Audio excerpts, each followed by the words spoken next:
একদিকে আমাদের বাংলাদেশের কাটার মাস্টার মুস্তাফিজুর, অন্যদিকে ইন্ডিয়ার জশপ্রীত বুমরা, দুইজনে কিন্তু এখন কঠিন চ্যালেঞ্জের মুখে দাঁড়িয়ে।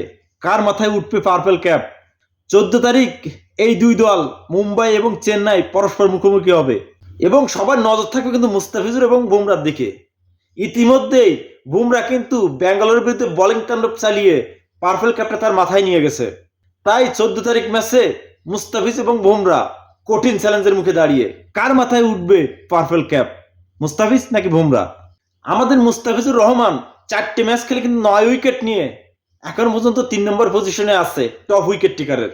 অন্যদিকে বুমরা 5 ম্যাচ খেলে 10 উইকেট নিয়ে এখন পর্যন্ত কিন্তু টপ উইকেট টেকার নাম্বার 1-এ আছে। আর 2 নম্বরে আছে রাজস্থানের যুজবেন্দ্র চাহাল। মূলত মুস্তাফিজ একটা ম্যাচ কম খেলার কারণে বিশাপ প্রক্রিয়ার জন্য একটা ম্যাচ হায়দ্রাবাদের বিরুদ্ধে মুস্তাফিজ খেলতে পারেনি। হয়তো যদি ওই ম্যাচটা মুস্তাফিজুর খেলতে পারতো তাহলে তার পার্পল ক্যাপটা এখনো পর্যন্ত তার মাথা থেকে কেউ নিতেই পারতো না। কিন্তু দুর্ভাগ্যবশত তাকে বাংলাদেশে ফেরত আসতে হয়েছে, যার কারণে তার পার্পল ক্যাপটা এখনো পর্যন্ত তার মাথায় নাই। তারপরেও কলকাতার বিরুদ্ধে মুস্তাফিজুর কিন্তু বোলিং তাণ্ডব চালিয়ে পার্পল ক্যাপটা তার নিজের মাথায় নিয়ে আসে। কিন্তু তার 12 ঘন্টা না যেতেই রাজস্থান রয়্যালসের হয়ে খেলা যুজবেন্দ্র চাহাল পার্পল ক্যাপটা তার মাথা থেকে ছিনিয়ে নিয়ে যায়। কিন্তু তার 12 ঘন্টা না যেতেই জশপ্রীত বুমরা তার বোলিং তাণ্ডবে 5 উইকেট নিয়ে নেয় আরসিবির বিরুদ্ধে। আর তার 5 উইকেটের সুবাদে পার্পল ক্যাপটা তার মাথায় তুলে দিতে বাধ্য হয়েছে চাহাল। এখন চাহালের যেহেতু খেলা নাই, মুস্তাফিজ বুমরা দুইজন কিন্তু পরস্পর মুখোমুখি হবে 14 তারিখ বাংলাদেশ সময় রাত 8টার সময়।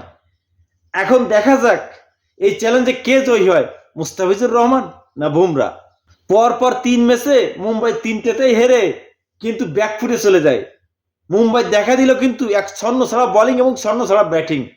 কিন্তু যেদিন থেকে সূর্য কুমার যাদব মুম্বাই টিমে এন্ট্রি মারা হয় না, ওই দিন থেকেই মনে করেন মুম্বাই এক আলাদা মুম্বাই হয়ে গেছে। যে সমস্ত ব্যাটসম্যান রান খরায় ভুগতেছিল তারা এখন আইপিএল ফর্মের তুঙ্গে। বোলিংরা তারাও তাণ্ডব চালাচ্ছে। এখন মনে করেন এখন সেই পুরনো মুম্বাই আবার ফিরে আইছে। তাই তাদেরকে হারানো চেন্নাইয়ের জন্য অনেকটা কষ্ট হয়ে যাবে। চেন্নাইকে জিততে হলে অবশ্যই মুস্তাফিজুর রহমানকে ভালো করতে হবে। আর মুস্তাফিজুর যদি 3-4টে উইকেট নিতে পারে তাহলেই মনে করেন পার্পল ক্যাপটাও তার মাথায় আসবে এবং চেন্নাইকে সে জয় এনে দিতে পারবে। একদিকে আমাদের মুস্তাফিজুর রহমান কাটার, অন্যদিকে জশপ্রীত বুমরার ইয়র্কার। এখন দেখা যাক কে এগিয়ে থাকে, মুস্তাফিজুর রহমান না জশপ্রীত বুমরা। দুজনেই কিন্তু বিশ্বের অন্যতম সেরা বোলিং। কলকাতার বিরুদ্ধে মুস্তাফিজুর যেভাবে লাস্টে বল করছে ওইভাবে যদি মুম্বাইকে আরেকটা ধরা দিয়ে দিতে পারে তাহলে কিন্তু মুম্বাইয়ের হার আর কেউ ঠেকাতে পারবে না। কিন্তু মুস্তাফিজুরকে ধোনি যেভাবে ব্যবহার করছে কলকাতার বিরুদ্ধে, ঠিক ধোনি ওইভাবে যদি মুম্বাইয়ের বিরুদ্ধে ব্যবহার করতে পারে তাহলেই চেন্নাই কিন্তু জয় ছিনিয়ে আনতে পারবে। কারণ মুম্বাইয়ের ব্যাটিং লাইন আপ এখন কি বলবো ভাই ব্রাদার, মানে খুব স্ট্রং। চেন্নাইয়ের থেকে মুম্বাইয়ের ব্যাটিং লাইন আপ খুবই হার্ডলি। এক একজনই মনে করেন যে সবাই হার্ড হিটার মুম্বাইয়ের। আগের ম্যাচটা তারা যেভাবে খেলছে 200 রানের টার্গেট 15 ওভার শেষ করে দিছে। আর সব থেকে বড় ভয় সূর্য কুমার যাদব।